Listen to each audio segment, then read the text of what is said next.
ரூ. 15,000க்கு ஒரு மொபைல் வாங்கலாம்னு நீங்க நினைச்சிட்டு இருந்தீங்கன்னா, எக்கச்சக்கமான மொபைல்ஸ் அவைலபிளா இருக்கு மார்க்கெட்ல. பட் அதில எது பெஸ்ட் அப்படின்னு சொல்றது நமக்கு ரொம்ப ரொம்ப கஷ்டமான விஷயம் தான். இந்த வீடியோல நாம ரூ. 15,000 பட்ஜெட் செக்மெண்ட்ல இருக்க பெஸ்ட்டான கேமரா மொபைல்ஸ் என்னென்ன அப்படின்றத பத்தி தான் பார்க்க போறோம். நல்ல கேமரா செட்டப் இருக்க மாதிரி, 5G சப்போர்ட் இருக்க மாதிரி அண்ட் அதே சமயம் கேமிங், பேட்டரி, டிஸ்ப்ளே அப்படின்னு சொல்லிட்டு எல்லாமே ஒரு நல்லா இருக்க மாதிரியான மொபைல இந்த வீடியோல நம்ம சஜெஸ்ட் பண்ண போறோம். ஸோ ரூ. 15,000க்கு ஒரு பெஸ்ட்டான கேமரா மொபைலோ இல்ல கேமிங் மொபைலோ வாங்கலாம்னு வெயிட் பண்ணிட்டு இருந்தீங்கன்னா, இந்த வீடியோ உங்களுக்கானது தான். ஸ்கிப் பண்ணாம கடைசி வரைக்கும் பாருங்க நண்பா. கண்டிப்பா இந்த வீடியோ உங்களுக்கு ரூ. 15,000க்குள்ள ஒரு பெஸ்ட் மொபைலை சூஸ் பண்றதுக்கு ஹெல்ப்ஃபுல்லா இருக்கும். டைம் வேஸ்ட் பண்ணாம இப்ப நம்ம லிஸ்ட்ல இருக்க மொபைல்ஸை வரிசையா பார்க்க ஆரம்பிச்சிடலாம். உங்களுக்கு எந்த மொபைல் பிடிச்சிருக்கோ நீங்க அந்த மொபைலை ஓகே. இந்த பொசிஷன்ல நம்ம பார்க்க போற மொபைல் Samsung M14 தான். இந்த மொபைல்ல நமக்கு 6.6 inches full HD plus IPS LCD panel தான் தந்திருக்காங்க. ரெஃப்ரெஷ் ரேட் 90 ஹெர்ட்ஸ் இருக்கு. கேமராஸ் பொறுத்த வரைக்கும் 50+2+2 என்ற ட்ரிபிள் கேமரா செட்டப் இருக்கு. 13 மெகா பிக்சல் செல்ஃபி கேமராவும் இருக்கு. 1080p வீடியோ 30 fpsல நம்மளால ஃப்ரண்ட் அண்ட் பேக் இருக்க கேமராஸை யூஸ் பண்ணி ஷூட் பண்ணிக்க முடியும். அண்ட் கேமராவோட பெர்ஃபார்மன்ஸுமே பேக் கேமரா பொறுத்த வரைக்கும் நல்லாவே இருந்தது. செல்ஃபி கேமரா அபவ் ஆவரேஜாக இருந்தது அப்படின்னு நம்ம சொல்லலாம். ஆண்ட்ராய்ட் 13ஓட தான் இந்த மொபைலை லான்ச் பண்ணியிருக்காங்க. Exynos 1330 என்ற ஒரு நல்ல பெர்ஃபார்மன்ஸ் கொண்ட ப்ராசஸருமே இருக்குது. இந்த பட்ஜெட்டுக்கு ஒரு நல்ல எக்ஸ்பீரியன்ஸ் பெர்ஃபார்மன்ஸை பொறுத்த வரைக்கும் நம்ம எதிர்பார்க்கலாம். அண்ட் 13 5G பேண்ட் சப்போர்ட்டும் இருக்கிறது ஒரு பாசிட்டிவான விஷயம். 6000 mAh பேட்டரி இருக்குது. ஸோ நமக்கு லாங் லாஸ்டிங்கான பேட்டரிங் எக்ஸ்பீரியன்ஸ் இருக்கும். But 25 watt fast charging support இருக்குது. பாக்ஸில் அதை அவங்க இன்க்ளூட் பண்ணுறதுல தனியாக தான் நம்ம வாங்கிக்கிற மாதிரி இருக்கும். 3.5mm audio jack, dedicated SD card ஸ்லாட்டும் நமக்கு தந்திருக்காங்க. எக்ஸ்ட்ரா ஃபீச்சர்ஸை பொறுத்த வரைக்கும் 4GB 128GB வேரியன்ட் 11,000 இப்போதைக்கு சேல் ஆகிட்டு இருக்குது. பட் லான்ச் பண்ணும்போது 15,000 சேல் பண்ணிட்டு இருந்தாங்க. ஸோ நம்ம பட்ஜெட் விட ஒரு ₹1,000 எக்ஸ்ட்ரா போனாலும் நமக்கு ஒரு நல்ல வேல்யூ ஸ்மார்ட் ஃபோன் கிடைக்குது, அதுவும் சாம்சங் சைட்லேருந்து. ஓகே, இந்த மொபைலோட பாசிட்டிவ்ஸ் பொறுத்த வரைக்கும் இதனோட கேமராவை சொல்லலாம். அதாவது மெயின் கேமரா ஓரளவுக்கு நல்லாவே இருக்குது. பெர்ஃபார்மன்ஸ் இந்த பட்ஜெட்டுன்னு பார்க்கும்போது நல்லாயிருக்கு. பேட்டரியுமே நமக்கு நல்லாயிருக்கு.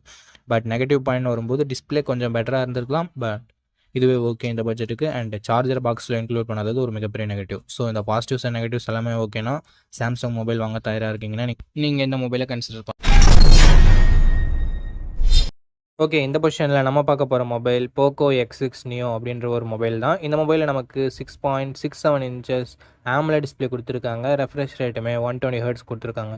AMOLED டிஸ்பிளே கொடுத்துருக்கிறதால மீடியா எக்ஸ்பீரியன்ஸ் எல்லாமே நல்லாயிருக்கும். மூவிஸ், வீடியோஸ், வெப் சீரிஸ் அதெல்லாம் பார்க்குறீங்கன்னா உங்களுக்கு நல்ல எக்ஸ்பீரியன்ஸ் இது தரும். அண்ட் 120 ஹெர்ட்ஸ் ரெஃப்ரெஷ் ரேட் இருக்கிறது ஸ்மூத்தான யூசர் எக்ஸ்பீரியன்ஸை நமக்கு தரும். 1920 ஹெர்ட்ஸ் PWM டிம்மிங் இருக்கிறதால ஐக்கு அந்த பிரச்சனையும் வராது. அண்ட் கேமராஸ்னு வரும்போது 108 mega pixel primary camera, 2 mega pixel macro sensor என்ற டியூவல் கேமரா செட்டப் தந்திருக்காங்க. செல்ஃபி கேமராவுமே 16 மெகா பிக்சல் கொடுத்துருக்காங்க. ஃப்ரண்ட் அண்ட் பேக் இருக்க கேமராஸை யூஸ் பண்ணி 1080p வீடியோ 30 fps வரைக்கும் நம்மளால் ஷூட் பண்ண முடியும். கேமராவோட பர்ஃபார்மன்ஸுமே நல்லா இருந்தது அப்படின்னு நம்ம சொல்லலாம். ஓரளவுக்கு டீசெண்டாக இருந்தது. பட் ஒரு சின்ன நெகட்டிவ், ஆண்ட்ராய்ட் 13ஓட தான் இந்த மொபைல் லான்ச் பண்ணியிருக்காங்க. Dimensity 6080 என்ற ஒரு நல்ல பர்ஃபார்மன்ஸ் கொண்ட ப்ராசஸரும் இருக்குது. 10 5G பேண்டுக்கு மேலவே நமக்கு கொடுத்துருக்காங்க.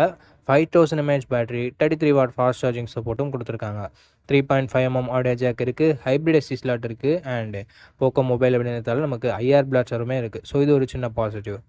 இந்த மொபைலோட 8GB 128GB வேரியன்ட் இப்போதைக்கு 15,000 சேல் ஆகிட்டு இருக்குது. 15,000 இதனோட பாசிட்டிவ்ஸ் அண்ட் நெகட்டிவ்ஸை பார்த்துடலாம். ஃபர்ஸ்ட் பாசிட்டிவ்ஸ்னு பார்க்கும்போது இதனோட டிஸ்பிளேவை சொல்லலாம், கேமராவை சொல்லலாம், பர்ஃபார்மன்ஸை சொல்லலாம். அண்ட் நெகட்டிவ் பாயிண்ட்ஸ் அப்படின்னு பார்க்கும்போது கொஞ்சம் பழைய மொபைல், இப்போ புதுசாக தான் லான்ச் பண்ணாங்க. பட் ஆண்ட்ராய்ட் 13ஓட லான்ச் பண்ணியிருக்காங்க.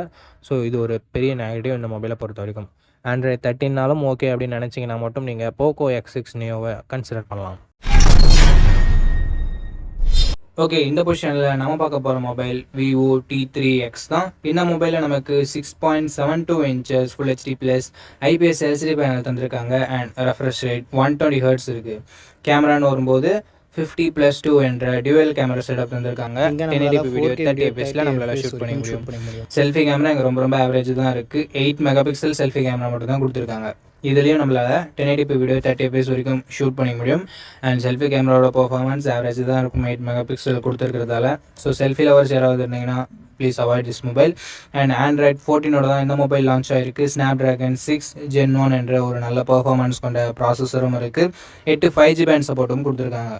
6000 mAh பேட்டரி இருக்குது. And 44 watt fast charging support கொடுத்துருக்காங்க. ஸோ பெட்டரான சார்ஜிங் ஸ்பீட் நமக்கு கிடைக்கும். 3.5mm ஆடியோ ஜாக் இருக்குது. ஹைப்ரிட் SD ஸ்லாட்டுமே நமக்கு தந்திருக்காங்க. 4GB 128GB வேரியன்ட் 14,000 இப்போதைக்கு சேல் ஆகிட்டு இருக்குது. ஸோ 14,000 அப்படின்னு பார்க்கும்போது இதனோட பாசிட்டிவ்ஸ், ஹையர் ரெஃப்ரெஷ் ரேட் கொண்ட டிஸ்பிளே இருக்குது. மெயின் கேமராவோட பர்ஃபார்மன்ஸ் நல்லா இருக்குது. ப்ராசஸர், பேட்டரி, சார்ஜிங்னு சொல்லிட்டு எல்லாமே நல்லா தான் இருக்குது. நெகட்டிவ் பாயிண்ட் முன்னவே சொன்ன மாதிரி செல்ஃபி கேமரா மட்டும் இங்கே கொஞ்சம் நெகட்டிவாக இருக்குது. ஸோ மற்றபடி உங்களுக்கு ஓகேனா நீங்கள் இந்த மொபைலை கூட கன்சிடர் பண்ணலாம். ஓகே, இந்த பொசிஷனில் நம்ம பார்க்க போகிற மொபைல் Realme P1 தான். இந்த மொபைலில் நமக்கு 6.67 இன்ச்சஸ் AMOLED டிஸ்பிளே கொடுத்துருக்காங்க அண்ட் ரெஃப்ரெஷ் ரேட் 120 ஹெர்ட்ஸ் கொடுத்துருக்காங்க. இந்த பட்ஜெட்டுக்கு AMOLED 120 ஹெர்ட்ஸ் ஒரு சில மொபைலில் மட்டும்தான் இருக்குது. ஸோ இதுலேயே நமக்கு AMOLED 120 ஹெர்ட்ஸ் இருக்குது.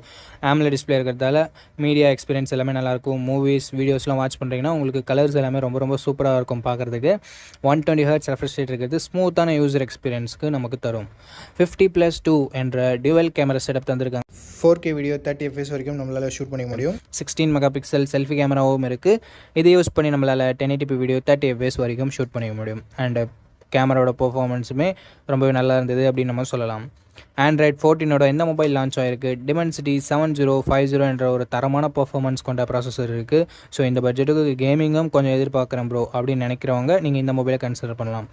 10 5G பேண்ட் சப்போர்ட்டும் கொடுத்துருக்கிறது ஒரு பாசிட்டிவான விஷயம் தான். 10க்கு மேலேயே நமக்கு கொடுத்துருக்காங்க. 5000 mAh battery, 45 watt fast charging சப்போர்ட்டும் நமக்கு கொடுத்துருக்காங்க. 3.5mm ஆடியோ ஜாக் இருக்குது. ஸ்டீரியோ ஸ்பீக்கர்ஸுமே நமக்கு இருக்குது. ஹைப்ரிட் SD ஸ்லாட் சப்போர்ட்டும் நமக்கு கொடுத்துருக்காங்க. 6GB 128GB வேரியன்ட் இப்போதைக்கு 16,000 சேல் ஆகிட்டு இருக்குது. நம்ம பட்ஜெட்டை விட ஒரு 1000 rupees எக்ஸ்ட்ரா தான் போகுது. பட் அதுக்கான வேல்யூன்றது இந்த மொபைலில் நமக்கு இருக்குது. அண்ட் 16Kக்கு வாங்க முடியாதுன்னா கொஞ்சம் வெயிட் பண்ணிங்கன்னா ஆஃபர் டைமில் 15Kக்கு கூட அவைலபிளாக இருக்கும். அப்போ நீங்கள் வாங்கிக்கலாம். ஓகே, இதனோட ப்ரைஸுக்கு இதனோட பாசிட்டிவ்ஸ் அப்படின்னு பார்க்கும்போது இதனோட டிஸ்பிளேவை நம்ம பாசிட்டிவாக சொல்லலாம், பர்ஃபார்மன்ஸாக பாசிட்டிவாக சொல்லலாம், அண்டு ப்ரைமரி கேமராவை ஒரு சின்ன பாசிட்டிவாக சொல்லலாம். நெகட்டிவ் பாயிண்ட் அப்படின்னு பார்க்கும்போது இங்கே வைட் ஆங்கிள் சென்சார் இல்லை. அண்ட் அதே சமயம் பெருசாக நெகட்டிவ்னு சொல்கிறதுக்கு வேறு எதுவும் இல்லை. ப்ரைஸிங் கொஞ்சம் அதிகமாக இருக்குது, அதை வேணால் நம்ம சொல்லலாம். ஓகே, இந்த ப்ரைஸிங் உங்களுக்கு ஓகே அப்படின்னு நினச்சிங்கன்னா தாராளமாக நீங்கள் Realme P1 கன்சிடர் பண்ணலாம். ஓகே, இந்த பொசிஷனில் நம்ம பார்க்க போகிற மொபைல் Moto G64 தான். இந்த மொபைலில் நமக்கு 6.65 inches Full HD plus IPS LCD panel தந்திருக்காங்க. 120 ஹெர்ட்ஸ் ரெஃப்ரெஷ் ரேட் இருக்குது அண்ட் 240 ஹெர்ட்ஸ் டச் சாம்பிளிங் ரேட்டும் இருக்குது. ஸோ ஸ்மூத்தான யூசர் எக்ஸ்பீரியன்ஸ் நமக்கு கிடைக்கும். எங்கள் IPS LCD பேனல் தான். AMOLED கொடுத்துருந்தா பெட்டராக இருந்திருக்கும். பட் கொடுக்காதது ஒரு சின்ன negative. 50 mega pixel primary camera, இதில் நமக்கு OISம் இருக்குது அண்ட் 8 மெகா பிக்சல் வைட் ஆங்கிளும் கொடுத்துருக்காங்க. OIS இருக்கிறதால நைட் ஃபோட்டோகிராஃபி கொஞ்சம் பெட்டராக இருக்கும் அண்ட் இது வீடியோவுக்கு அப்ளிகபிள் ஆகாது அப்படின்னு சொல்லியிருக்காங்க. 1080p வீடியோ 30 fps வரைக்கும் நம்மளால் ஷூட் பண்ணிக்க முடியும். And 16 mega pixel selfie camera இருக்குது. இதை யூஸ் பண்ணி நம்மளால் 1080p வீடியோ 30 fps வரைக்கும் ஷூட் பண்ணிக்கலாம். கேமராவோட பர்ஃபார்மன்ஸுமே ஓரளவுக்கு டீசெண்டாக இருந்தது. Android 14ஓட தான் இந்த மொபைல் லான்ச் ஆகிருக்கு அண்ட் MediaTek Dimensity 7025 என்ற ஒரு நல்ல பர்ஃபார்மன்ஸ் கொண்ட ப்ராசஸரும் இருக்குது. 12 5G பேண்ட் சப்போர்ட்டும் கொடுத்துருக்காங்க. 6000 mAh பேட்டரி இருக்குது. அதை சார்ஜ் பண்ணுறதுக்கு 33 வாட் ஃபாஸ்ட் சார்ஜிங் சப்போர்ட்டும் இருக்குது. 3.5mm audio jack, stereo speakers, hybrid SD ஸ்லாட்னு சொல்லிட்டு நமக்கு எக்ஸ்ட்ரா ஃபீச்சர்ஸும் இருக்குது அண்ட் Dolby Atmosம் நமக்கு கொடுத்துருக்காங்க. 8GB 128GB வேரியன்ட் இப்போதைக்கு 15,000 சேல் ஆகிட்டு இருக்குது. ஸோ 15,000 இதனோட பாசிட்டிவ்ஸ் ஹையர் ரெஃப்ரெஷ் ரேட் கொண்ட டிஸ்பிளே இருக்குது. ஸோ ஸ்மூத்தான யூசர் எக்ஸ்பீரியன்ஸ் நமக்கு கிடைக்கும் அண்ட் கேமராவோட பர்ஃபார்மன்ஸுமே இம்ப்ரெசிவாக இருந்தது இந்த பட்ஜெட்டில் அப்படின்னு நம்ம சொல்லலாம்.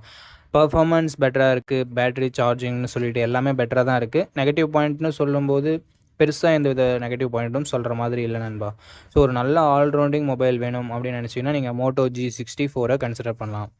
ஓகே நண்பா, அவ்வளோதான் இந்த வீடியோட இறுதிக்கு கொண்டு இந்த வீடியோ உங்களுக்கு பிடிச்சிருக்கும். நம்ம அப்படி பிடிச்சதை லைக் பண்ணுங்கள். இன்ஃபர்மேட்டிவ் வந்துச்சுன்னா நம்ம சேனலை சப்ஸ்கிரைப் பண்ணிக்கோங்க அண்ட் நம்ம நண்பர்கள் கூடயும் ஷேர் பண்ணிங்கன்னா நம்ம சேனலோட வளர்ச்சிக்கு ரொம்ப ரொம்ப யூஸ்ஃபுல்லாக இருக்கும். இதே மாதிரி இன்னொரு நல்ல வீடியோவில் மீட் பண்ணுறேன். இந்த வீடியோ பார்த்ததுக்கு ரொம்ப ரொம்ப ரொம்ப நன்றி.